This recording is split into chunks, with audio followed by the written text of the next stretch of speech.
feel like Gordon Bombay would have taken his career to even further heights. Everything's flashy, everything's cocaine, everything's Fun. Open wide for some soccer. I don't care what you think about what your personal thoughts are at home. I care that you hate the Cowboys. Call this college ruled. Welcome, everybody, to the Sports Experience Podcast. I'm Chris. This is Dom. We're just a couple of comics talking about sports. Before we get into this, I want to say, go check out Tucson Bullies Volume 2. It's a comedy CD that my main man Dom is on. Clint Lapsansky's on it, who we've done episodes with. Roy Lee Reynolds is on it, who we've done episodes with. So if you want to check out Dom's stand-up, please go check that out.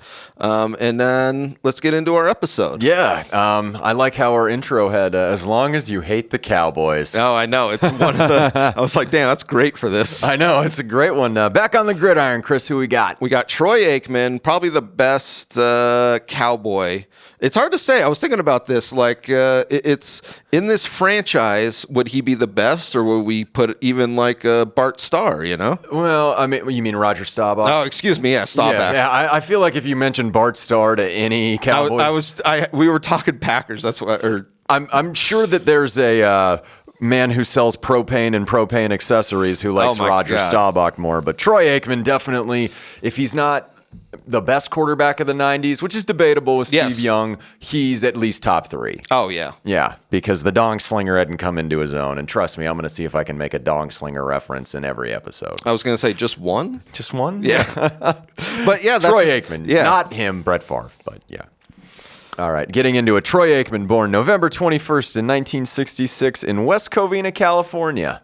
And while he doesn't end up spending his entire childhood there, he's definitely a California guy. Yes, and we see this throughout his life. And it's interesting because he moves to Oklahoma, and I feel like he's always kind of set up to be this, like, quarterback football player. Yeah, and he had talked about growing up in California. All his friends and him, baseball was their love. Yep. They loved baseball. They just figured they were going to play pro baseball, and California is the type of place where football isn't necessarily number one. You could play baseball year-round, and a guy with a strong arm who's very athletic is probably pretty darn good at baseball. So moving to Oklahoma, it changes his trajectory as to like his path, because staying in California, he might have been a pitcher. You know, we really don't know.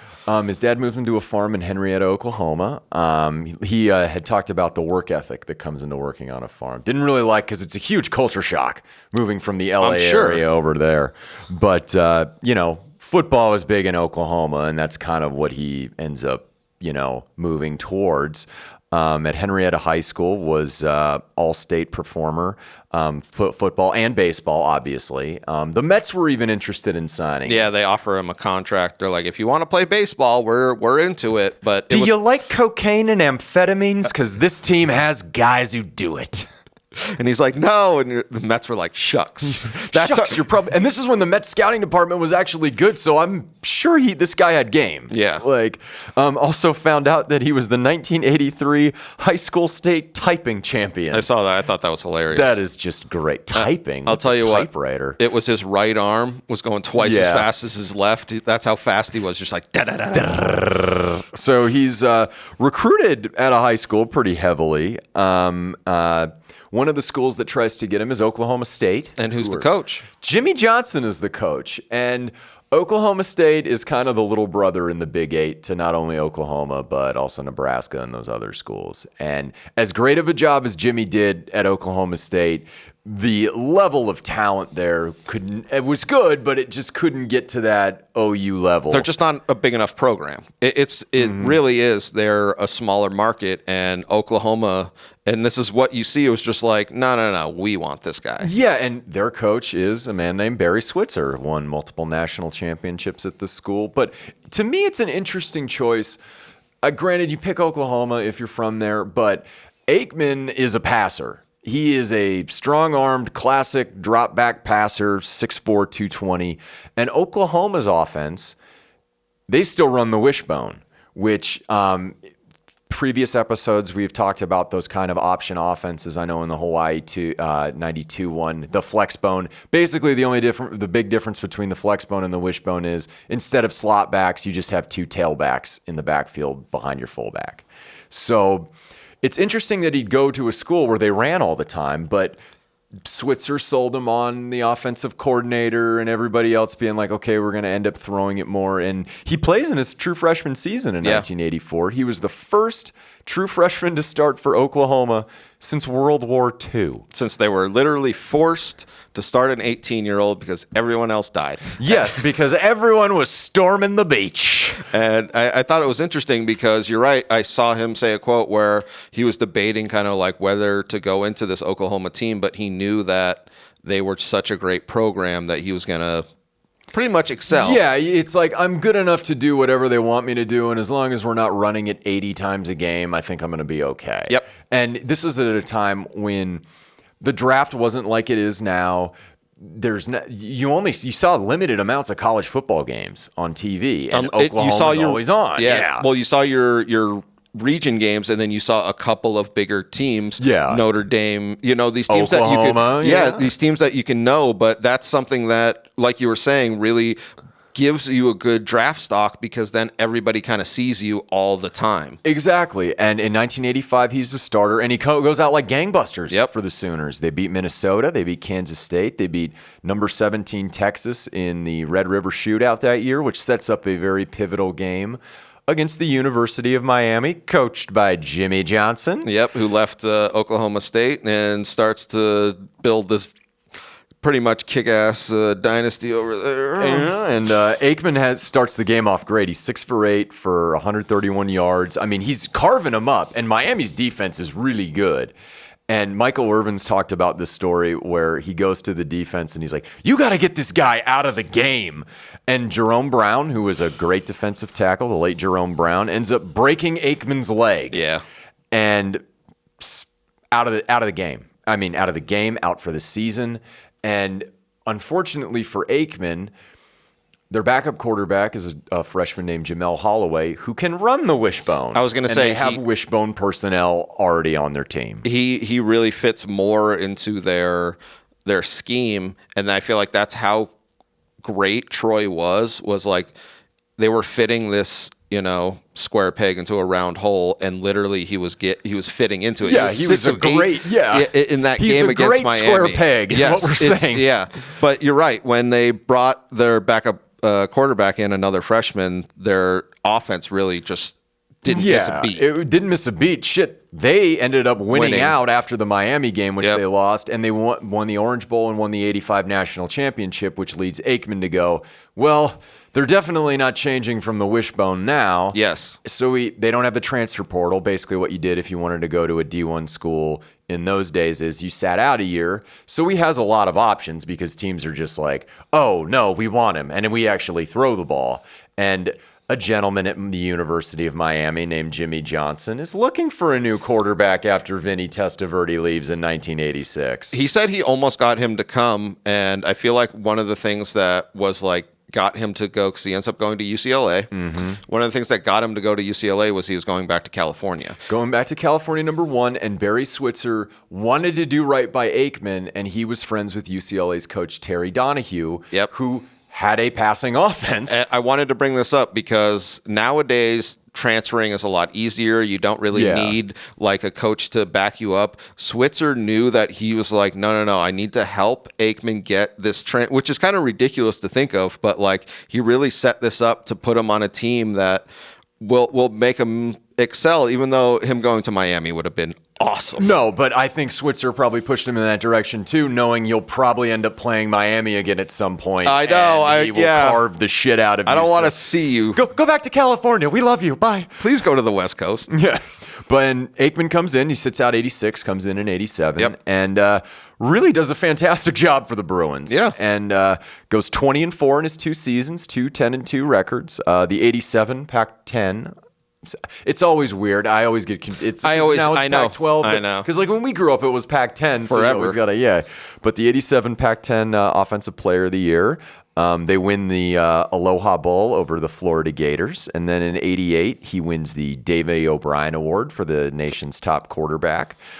First Bruin to be consensus All-America and win that Davey O'Brien Award. He's the first one to do it. And then UPI West Coast Offensive Player of the Year. Finished third in the Heisman, but that was the year Barry Sanders had 2,000 yards rushing. Yep.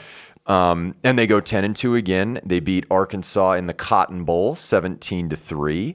And where was that Cotton Bowl held? It was held. They play the Cotton Bowl every year in this one city in Texas. What's it called? Dallas. Literally leading up to the game. Yeah, the press. The press was saying this is Dallas's next quarterback. It was an interesting thing because Dallas earned that right for the first pick in 1989. Yep. And Aikman, he was, I did want to bring this up, 2008 College Football Hall of Famer. Yeah, definitely. He had a great college career after he moved to UCLA, which this is why the transfer portal is so important now, is you see guys like it just doesn't work with the team. Yeah. They shouldn't have to sit out. They should really be able to go and no bad blood, nobody Yes. in trouble, just like, no, there's better fits for you. Exactly. And had 5,300 yards passing, 41 touchdowns, and only 17 interceptions. And leading into the 89 draft, which we did an episode on, go back and listen to that. It's a great episode. Aikman is basically coveted as the top quarterback, and not only top quarterback, top player in the draft. But Dallas is under new ownership with a gentleman named Jerry Jones, who looks like the crypt keeper and still owns the team, and also under a new head coach. Well, he's trying, as soon as he comes in, he wants to like make his stamp on this organization. He wants to be like, this is my team. Got rid of Tom Landry. Got rid of the great Tom. And this is where he brings in Jimmy Johnson from Miami. After he completely friggin' dominated everything at Miami, because he actually had better players than at Oklahoma State. Funny what that does. Yeah. But fantastic coach. And there was some talk leading into the draft over this regime change that Aikman might not even be the first pick. Well, this is what they were saying was like, it was literally a house divided where half of the people were like, no. We got to go with this young stud. What was his name? Tony Mandarich.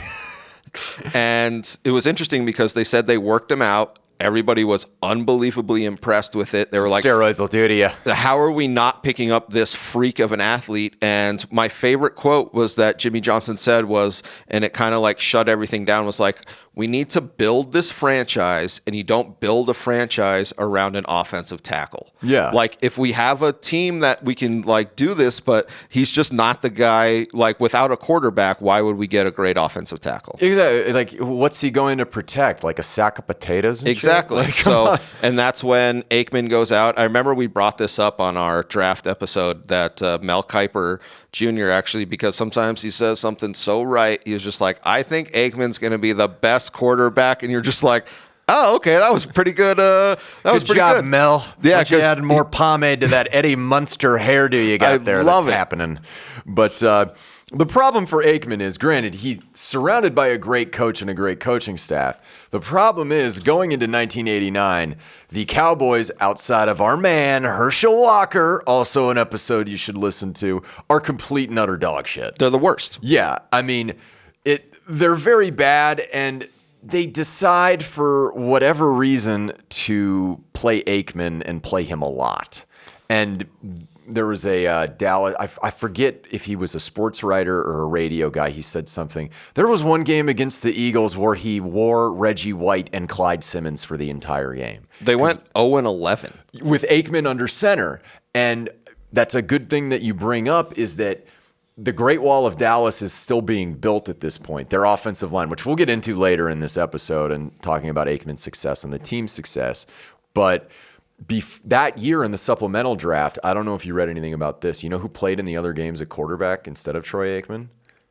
Steve Walsh. Oh, yes. For those of you who don't know, Steve Walsh, the Cowboys finished 1-15 that year. He got their only win in a late season game against the Redskins where he started. Steve Walsh was Jimmy Johnson's quarterback at Miami. He was the guy Johnson went with instead of Aikman when he went to UCLA. Yes. Jimmy Johnson picked up Steve Walsh in that year's supplemental draft.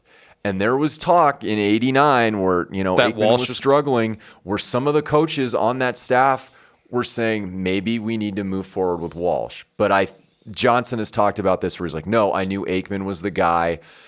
I think the reason that he picked Walsh in the supplemental draft was so A, nobody could get him, B, he could hold his rights, and C, he could trade him down the line, which he eventually did for future first-round draft picks to the New Orleans Saints. Yes. So Aikman really struggles there in 89. It was just It was bad. Yeah, they're the Threw worst. for less than 1,800 yards, 9 to 18 touchdown interception ratio, and it's bad. But what we talked about in our Herschel Walker episode, the Cowboys, through very shrewd moves, very shrewd move by Jimmy Johnson and Jerry Jones, they trade the only good player on their team. They trade Herschel Walker to the Vikings and get a shit ton of draft I was just picks. going to say, they literally trade him for an offensive line. It's not even an offensive line, a defense. Yeah, a no, defensive everything. line. I mean, that's what I mean. The amount of people, like, that's what's coming in, is like they literally get, and to their credit, because teams do this, they get a bunch of picks and they don't use them wisely. To their credit, they use these picks perfectly. amazingly. Yes. Yeah, because between the draft capital you get from Walsh and you get from Walker, now you can build the rest of your team. And in 1990, now that he's not being beaten to a pulp, they improve. And Aikman really improves. Throws for over 2,500 yards, 11 touchdowns. And he goes 7-8 that year. They're actually in the playoff picture until the final game of the season. And even though he suffers an injury in towards the end of the season after a 7-7 start, you're finally like, this is the youngest team in football. They're getting talent. They're actually drafting well. Yes. Like 1990, they also acquire some dude named, what's his name in the first round? Emmett Smith, I think it's Emmett. Yeah, Emmett Smith. He's Irving's there. Irvin was drafted actually in 88. That's what I mean. So, like, this is the thing, is they have these three young Triplets. huge pieces that turn into, I mean, we see this And dynasty. a mean offensive line with Tuine and Stepnoski and Newton, Kevin Gogan, Eric Williams. I mean, That's the is thing, just is like, they drafted unbelievably, but they also got guys in free agency, and we see this. Their team is unbelievable in 90. I mean, we're going to get into it, Well, but let's get into 91. 91, first, yeah. because they're starting to improve, and now. And I did want to bring this up. Outside of maybe like a Tuine or a Newton, most of these guys are in their early mid-20s. Yeah. And 91, they come out, they start 6-4. Aikman's having a great year. They're in the playoffs, but in week 12 he gets hurt and he's out for the rest of basically the rest of the regular season. And they start Steve Berline the rest of the way. And to Berline's credit, he wins. Yeah, he wins. He wins and doesn't stop winning. They end up going, I believe, 11-5. Yeah, they end up going 11-5 because they lost the game that Aikman was injured in, and they face the Bears in the wild card round. Smith has a great game on the ground. Berline's game manager, and they win. They pull an upset off on the road. They were actually that year in 91 the only team, only one of two teams. They ended the Redskins, I think, like 11-0 or 12-0 start. oh yeah. Yeah. So they go into the divisional round and they face the Detroit Lions, everyone. You know, the Detroit Lions. That classic playoff team. That classic playoff team we see every year. And what ends up happening in this game, they go down 17-6 in the third quarter. Berline is playing like crap, and they insert Aikman in. And Aikman's talked about how pissed he was that he wasn't able to play like this whole game. Yeah, he felt like he should have started, and there was no reason for him not to. But Berline was... You go with a hot hand, essentially. Yes. And they can't do anything. They end up losing 38-6. Aikman still makes the Pro Bowl that year with over almost 2,800 yards and 11 touchdowns. But that game I did want to bring up. The last time the Detroit Lions won a playoff game. Yep. Very It was over 30 years ago. that classic playoff team. The classic Curse of Bobby Lane. Another episode we did. Look at the spider web. This is one of the damn spider web episodes. love it. But 92. 92 is... This is when everything's coming up Aikman, like everything's coming up Millhouse. Well, it's his real, because you see him have these good seasons, but he keeps getting injured. And that's what somebody was saying, was just like, we wonder what was going to happen in 91 if that injury didn't come. And then 92 is just like, oh, it's like this. Yeah, it's like, well, Washington's team is old. Philadelphia, Jerome Brown just died, and Randall Cunningham isn't quite, making it for them. The division is winnable finally because Parcells is finally gone. Yep. In New York, and the Cardinals are, well, just the Cardinals.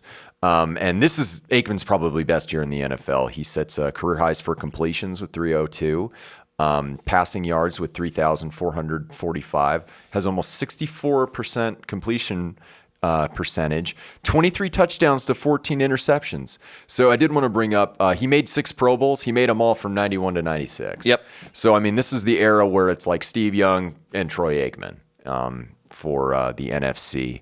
And the Cowboys just dominate alongside Aikman because talent's going to win out no matter how much strippers and crack the rest of your team is doing. I was going to say they had these stories about them going out and partying all the time, but they were literally the best at like every position. And Jimmy Johnson put together one of the most fantastic coaching staffs too, as far as just like talent and ability to get, ability out of talent. Yeah. They go 13-3. They win the NFC East going away. During that year's playoffs, Aikman actually broke Joe Montana's record for passes in a row without an interception in the postseason with 89. They beat the Eagles in the divisional round at Texas Stadium. Aikman, this is the thing about Aikman that he doesn't get a lot of credit for, is he could have put up numbers like Steve Young. He really could have. But in Norv Turner, who was the offensive coordinator's offense, it was centered around a strong offensive line, Emmitt Smith, and a lot of play action and deeper routes, not like the high percentage West Coast shit, but to guys like Michael Irvin and Alvin Harper and Jay Novacek, who was a fantastic weapon at tight end. Well, that was what he understood, and which is something that some quarterbacks don't really get, is like the game strategy is to move the ball down the field, not to put your number, not to have a ridiculous day on, yards and completions. It's more of just to be like, oh, what are they giving us? Let's take it. Exactly, yeah. That game against the Eagles, 15 for 25, 200 yards and 2 touchdowns. Yep. That's exactly what you want with that type of personnel you have around you. The following week, instant classic, by the way, they have to travel to Candlestick to play another NFC Championship game against the 49ers. And I was talking about this in the before time, the pre-podcast. In the long ago. Where like why I felt like these playoff games were so much fun is like you kept seeing the same teams meet up, and it was just great games. And I mean, this was a playoff rivalry that went back not only to Montana in the 81 with the catch. This is stuff where Roger Staubach was coming back from like 2-3 scores down in like 70 and 71 against the Niners. So, I mean, this is like a storied NFC type of rivalry. And everyone's picking San Francisco to win this game. 100%. Steve Young is the MVP. Ricky Waters is going nuts. Some dude named Jerry Rice is catching passes. Good defense. I mean, like, everyone's like, oh, the Cowboys are good. Yes. But they're like a year or two away. Steve Young is Joseph Smith, that type of thing. Yeah, no, seriously. They're looking at this like, no. Cowboys are good. 49ers are great. And, I mean, hey. And in this game, man, Dallas comes out to play. Dallas comes out really to play. And Aikman has an incredible day. 24 of 34, 322 yards, 2 touchdowns. And he seals the game on a late slant to Alvin Harper, who just Alvin Harper, for whatever goddamn reason in these games, played well and just did nothing after he left Dallas.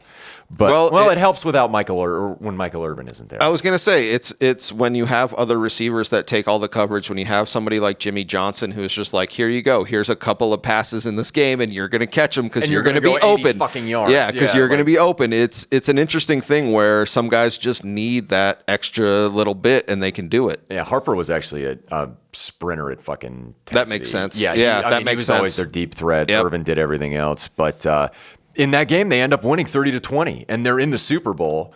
And luckily for them, this is an era where the NFC is completely not only winning Super Bowls, but embarrassing the AFC in Super Bowls. And the Cowboys draw the Buffalo Bills. Yeah, and this is the era in which the Bills are just like, we're going to go and lose Super Bowls. Yeah, and lose them outside of one in very devastating fashion. Yeah. So they play the Bills. Aikman goes 22 Nuts. of 30, 273, 4 touchdown passes. 4 of them. Yeah. And granted, I shouldn't mention in this game, Jim Kelly's hurt in the second quarter. They're turning the ball. I think they set the record. It's 9 turnovers in this game. Yeah. And it could have been even worse. Leon Lett should have scored that touchdown to make it 59-17. But, Dallas wins it running away. And our boy Troy Aikman. First Super Bowl and Super Bowl MVP. Super Bowl MVP. Yeah. They win this game. And they're on top of the world now because, like I said before, they're the youngest team in football. Yes. these are the last 2 years without the salary cap in the NFL. And I mean, you're thinking like Da Bears, where it's like we're talking minimum 8, Pete, right now. Seriously, though, because of their youth and because of this team that they built around them, they're like, no, we're going to be in this contention for years and years and years. And you see them do it, but I mean, yeah, we'll talk 93 now. 93. It starts off kind of rough for Dallas. They lose their first 2 games. Yep. A lot of that is due to Emmitt Smith's contract holdout. Yep. And they basically have to play catch up the rest of the year with the New York Giants and eventually end up beating them in the final week of the regular season. Emmitt Smith had an incredible game playing with one arm. But Aikman goes 11-3 that year, sets a career high in completion percentage with 69.1. I think that's a lot of it is lost in the shuffle is how accurate of a passer he was. And accurate in an offense that wasn't like Built around it. not necessarily built or like at the West Coast offense. Yeah. It's not like I'm throwing a screen pass or I'm throwing a tunnel that goes no, he's throwing it down the field. Well, that's the thing is with those, they kind of pad the numbers because they get those easy little dump passes like 4 or 5 times down the game. Yeah. But Aikman, they were not running that whatsoever. It was straight up routes, and he was going to hit you. And he led the league that year in completion percentage. Yeah. 15 touchdowns, 3,100 yards. A lot of that is due, though, to Smith winning the rushing title. And, I mean, that was like the heyday of Great Wall of Dallas. Well, that's the thing. That's what opens up these passes, and having a completely accurate quarterback is why Dallas was just so good. But you see how bad they were without Emmitt Smith back there. Yeah. They literally lose the first 2 games because they just can't get their shit together. Exactly. They roll into the playoffs. They're the number 1 seed, actually. Yep. They're the number 1 seed in 93. They beat the Packers. Goes for over 300 yards and 3 TDs. And then Who's the quarterback of the Packers on that one? the old dong slinger, everybody. He's finally these are the games I feel bad for Sterling Sharp in, though. Oh, yeah, I know. That does suck. Yeah, it's just like, I'm better than Michael Irvin, but oh, God. Anyway, they draw the Niners again the following week in the NFC title game, and this is one, I don't know if you remember, where Jimmy Johnson called into a local radio station and just said, "We will win the game." Yeah, I do remember that, which is awesome. That was the thing that you just don't see with teams anymore is they have to like apologize for shit like that. And you're just like, no, that was the fun of it, was Yeah. he was just kind of talking shit. Yeah, and that was just always the way Jimmy was. I mean, but they play the Niners again, and they the first game was closer. Yeah. They kicked the crap out of him. Unfortunately for Aikman, despite going 14 for 18 for 177 and 2 touchdowns, Dana Stubblefield, who is now a convicted rapist, knees him in the back of the head on accident, and this is a problem we'll bring up later with Aikman. He suffers a very serious concussion. They called it a severe concussion because they took him to the hospital. Yep. It was actually kind of interesting. I don't know if anybody's ever seen Jerry Maguire, but they kind of made that like loosely about his agent. Yeah, Lee Steinberg. Yep. He has talked about going to the hospital to visit him and said, "Did we even play the game?" Well, this is what was so scary. He was just like, "Where am I?" You're in the hospital. You had a concussion. You played today. And he goes, "Who did we play?" The 49ers. And he goes, "Did we win?" He goes, "Yeah, you're going to the Super Bowl." And then they celebrated. And he goes, 10 minutes later, we had the exact same line of questioning. And then it happened one more time. And I was like, oh my God, is he going to be okay? I like how this is in 1993 when they're calling it a severe concussion, so you know it's bad. Exactly. That's the thing is they get him to the hospital and they're like, oh my God, like he's having trouble remembering anything. Remembering anything that happened that day. Yeah, anything. Yeah. Like he keeps going like, where am I? Like that's what his agent said was so fucking scary. And But yeah, the game itself, the Cowboys win 38-21, and I always look at this as a feel-good game, even though I don't root for the Cowboys. Is Bernie Kosar comes off the bench to relieve Aikman, and Alvin Harper again scores a late touchdown. He didn't score in the 92, but he brought him down there. But he scores a late touchdown to put the game out of reach. Yep. And they're in the Super Bowl, and they get those Bills. I thought this was interesting. Somebody said this because Aikman doesn't have a great Super Bowl. Not this one. He does not. And they said that he was still recovering from his concussion, and it was literally like a month. So I don't know if anybody knows this, but you get 2 weeks. So like instead of normally it's a week break between games or 4 days or whatever when you play on Thursday. But it's one of those things where they get 2 weeks for the Super Bowl, and they were saying it was so bad that even like a month after the Super Bowl, he was still like feeling it. And that's the kind of concussion it was where it affected his game, and luckily they had Emmitt Smith to just run him over. They were down 13-6 at halftime. Then James Washington has the big turnover to tie the game for the scoop and score off the fumble. Yep. And then Dallas basically says on offense, Norv Turner's just like, keep feeding Emmitt. Yeah. And, Aikman, like you said, did not have a good game. Only 207 yards and a pick, no touchdowns. It was all the defense and Emmitt Smith. Yeah, who, he was the MVP of that game, Emmitt. But heading into 94, things aren't going well for the Cowboys. And this is kind of the turning point of the whole franchise and possibly even Aikman's career. Well, we have the 4 J's of the apocalypse. Yes, we do. And they just can't get together. And it feels like, I'll tell you what's kind of shitty is Jimmy Johnson feels like this is my team. I did this. Jerry Jones is like, well, this is my money. So I bought it. I did it. And you can see there's just divide at the top, they used to be friends. They were college teammates, national championship at Arkansas. Well, it's just crazy to think that they can't keep the band together. Somebody can't be the bigger person. And exactly. Go, you're an asshole. I'm an asshole. Let's not ruin this. Yeah, this amazing thing that we've built. But what happens? Because I liked it when you told it. So in 94, basically heading into the off season, Jerry's pretty jealous of Jimmy because everyone's lauding Jimmy because Jimmy is also the team's GM, de facto GM. Jerry doesn't like all the publicity he's receiving. He's thinking because he's the owner, he deserves credit. And he's getting drunk at a bar, talks some shit to Jimmy Johnson. And not too long thereafter, they hold a press conference where Jimmy Johnson is out and Barry Switzer is in as head coach. Like literally Jimmy's like, nah, I'm going to quit. And people were like, hold on, you just went back-to-back Super Bowls with the youngest team.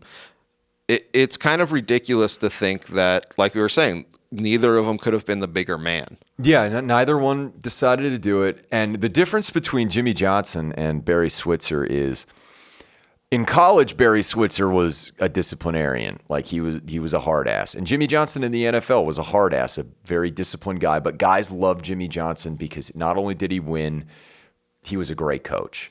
And he expected the most out of all these players. By the time he got to the NFL, Barry Switzer was just fucking out to lunch. Well, he was like a retirement gig. That's what Aikman says, and this is where Aikman and Switzer clashed. And he was just like, it was literally a different coach than the man I knew at Oklahoma. Yeah. Because he would get there and guys would fuck off, and like this was when they were partying hard as shit. I mean, they're back-to-back Super Bowls. Don't get me wrong, Jimmy would have them party, but when you got on that practice field, he'd run your ass. Well, the story that I heard was Irvin took everybody out to a strip club, or Michael Irvin at a strip club. A bunch of dudes, it. And they showed up to practice hungover, and Switzer's talking with Aikman, and he's like, well, what do you want me to do? You want me to cut Michael? And he's like, no, I don't want you to cut Michael. I want you to cut that fucking guy, and that guy, and that guy, and I want you to make everybody run until they throw up into the grass. And he just goes, no, I'm not going to. That's crazy. Aikman says they play 3 or 4 more downs, and he goes, all right, guys, I can see nobody's into it. We're going to call practice and just do plays inside. And this is what Aikman said. He goes, kill the competitor in Aikman. That's what he said. He goes, I ended up turning into the bad guy all the time, where before it was Jimmy Johnson, that's the role that he needs to be. But see, Jimmy was a psychology major, and he fucking related the players like nobody else. Yes. Jimmy knew exactly what buttons to push with dudes. Switzer was just like a country club mentality at this point. You're right with the retirement. Like he felt like this is it for me. This team is already built almost, like all of it, and I don't have to try. They'll do it for me. This is where we see the Cowboys really start to just lose it, and it's crazy because it's not the talent. It's the unruliness. Yes. And I should mention in 94, it also hurt Aikman in a way. his offensive coordinator, Norv Turner, goes to Washington to be the head coach for the then Redskins. But all of that, it's 94. They're still good. Yes. I mean, they win the division. Aikman goes 10-4. They're on their way to a three-peat. Makes another Pro Bowl. They beat Green Bay 35-9 at home in the playoffs, and they have another NFC Championship game against the friggin' 49ers. And this 94 49ers was put together specifically to beat Dallas. Well, back-to-back losses to them. They're like, all right, they stole Ken Norton from the Cowboys. Yep. They bring in prime time. And it works. Yeah, it worked. I mean, this game, though, was weird. I don't know if you've ever watched it since it happened, but on Dallas's first 3 offensive drives, it's turnovers. Oh, yeah. San Francisco goes up 21-0 in the first quarter, and despite how valiantly Aikman played, because he really busted ass in this game to try and get him to come back, they just can't end up doing it, and they end up losing 38-28, and he threw 3 picks. Yeah. So things need to change in 95 for the Cowboys. Granted, you're probably not getting it from Switzer, but the team is still really good. I mean, they're still... The core is there. The core is there, all young. Granted, the salary cap's going to end up kind of crippling them in future seasons, but you still got the triplets. Aikman, over 3,000 passing yards again, 16 touchdowns, 7 picks. Emmitt Smith that year set the record for most rush TDs in a season. So, I mean, their offense is just, yeah. They go 12-4 and snag a 2 seed that year in the postseason. Divisional round, they beat the Eagles. And finally, they don't play the 49ers in an NFC championship game. But who do they play? They get the old dong slinger and Brett Favre. That's the thing about this playoffs. It's literally the same teams. Because the Packers beat the 49ers the week before. Yes. It's the same teams meeting up, Packers, 49ers, Cowboys, Packers, 49ers, Cowboys, and it made it fun, and it made it entertaining every time, but this is really when the Cowboys just are dominating. Yeah, and they kicked the crap out of the Packers in that game. I don't want to bring up what happened. Well, next. there's a game they played after it. I don't want to bring it up. They make a Super Bowl, and 2 weeks later, after an amazing, heart-stopping win in the AFC title game, they face the Steelers, and Aikman doesn't play a great game in this one. Again. Pittsburgh's defense is kind of giving them problems. They go into the fourth quarter only up 3 points. Pittsburgh gets the ball back on a great sack by Levon Kirkland. This is a game where kind of Smith and the defense really bailed them out. Yeah. And then in the closing minutes, Neil O'Donnell decides to throw 2 interceptions to Larry Brown, who's simply covering grass. And I blacked out at about 3 minutes left in the game. And Aikman is a Super Bowl champion. See how I handled that, 3 Chris? out of 4. No yelling. I was going to say, if you watch the end of that game, it's so brutal because the Steelers are just like, we're just going to give this to you, because you're right, Aikman did not have a good game. No, I mean, he had an early TD pass to Novacek on the goal line. I'm sorry, I got to speak into the microphone now. And then the Steelers end up coming back to make it 13-7, and then it's 20-7, and then they put together a nice drive, get an onside kick, and you're thinking, here we go, Steelers. You're down 3, and then the blackness starts. It just goes away, Chris. But Troy Aikman, this is his episode, wins his 3rd Super Bowl in 4 years, and they're the team of the 90s. Yeah, they're definitely, this dynasty is cemented. I'm going to need to drink a lot after this. Even though Switzer and Aikman are really at odds still. Yeah, and this is where, fucking Irvin and that all legal fallout and the rest of the team, the offensive line is Eric Williams ruined a Hall of Fame career by getting in a massive car accident. Yep. Jimmy kept it all under control because he could control the team on the field enough.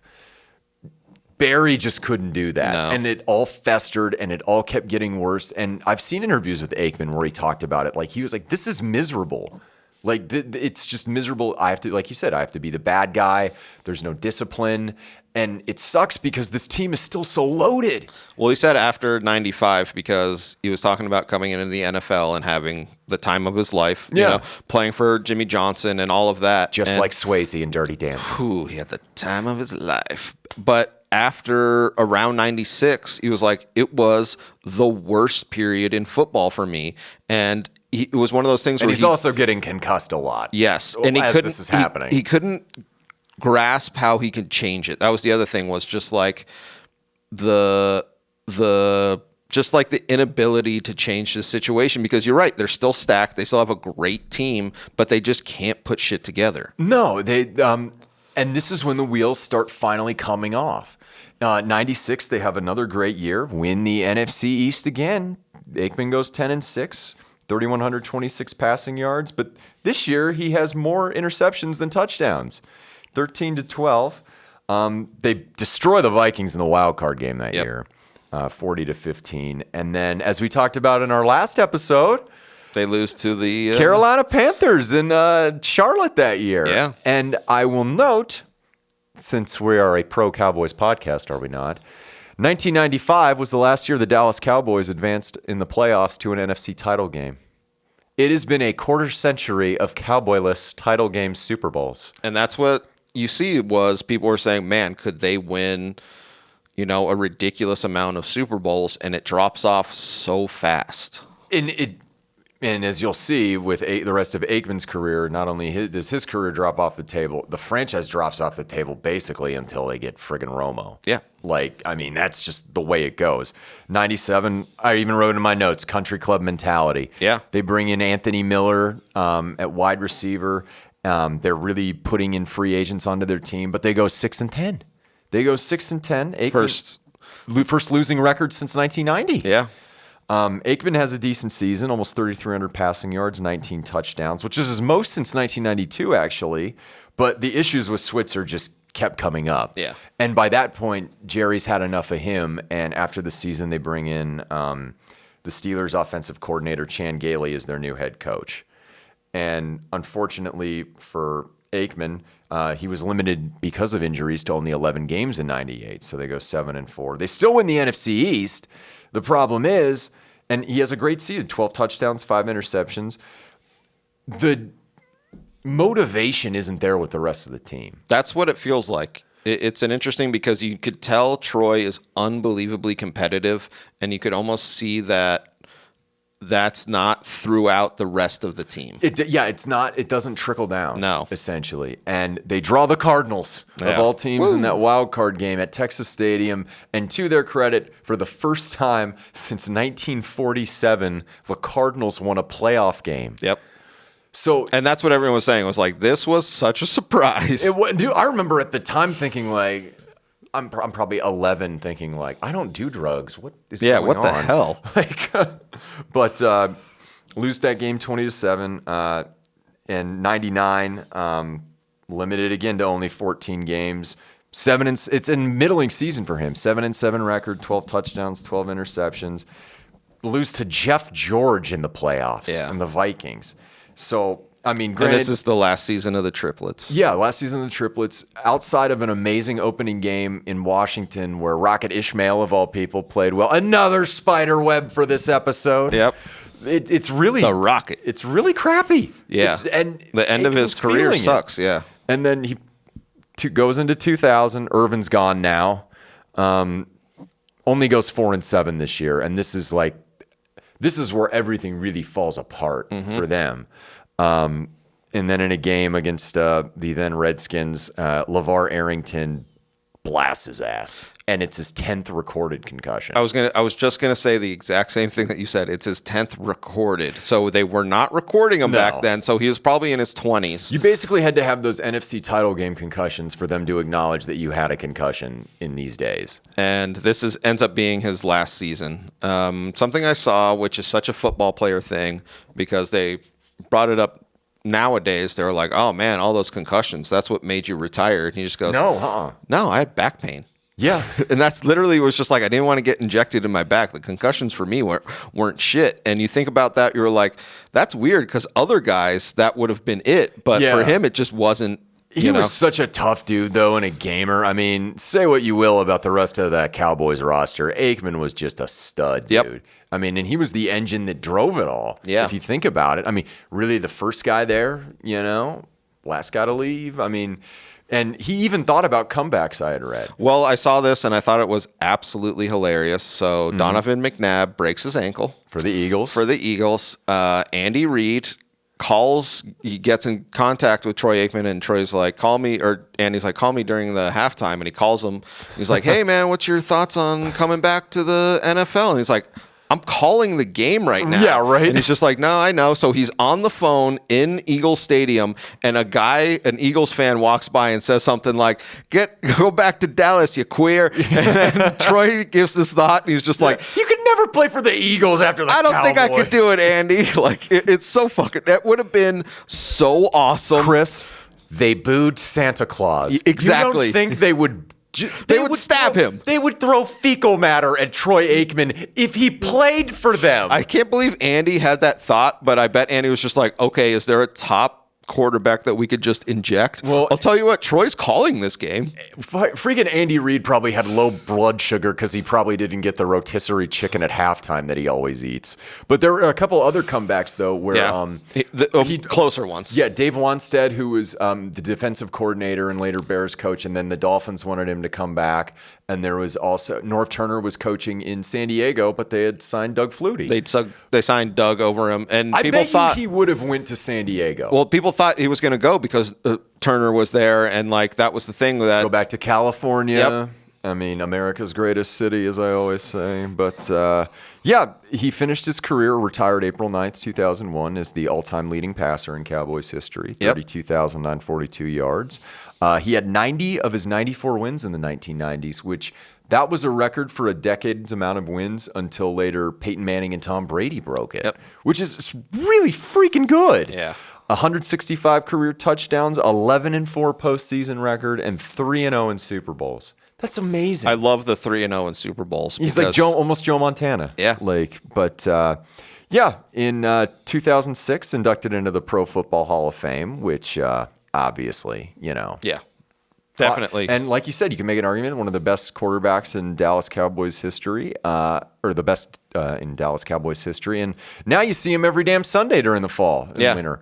I mean, he's part of the top broadcasting team over at Fox with Joe Buck. Yeah, he's really good. I like when love he calls it. So what always makes me mad is I love Aikman and I love Romo in their roles, but I have nothing but disdain in my soul for both fucking Joe Buck and Jim Nantz. If you could just put Aikman and Romo on the same team. Oh, I know. That would be awesome. That would be the most informative called game, enjoyable called game, and then whatever network gets the other two jagoffs would just be like, mute, goddamn mute!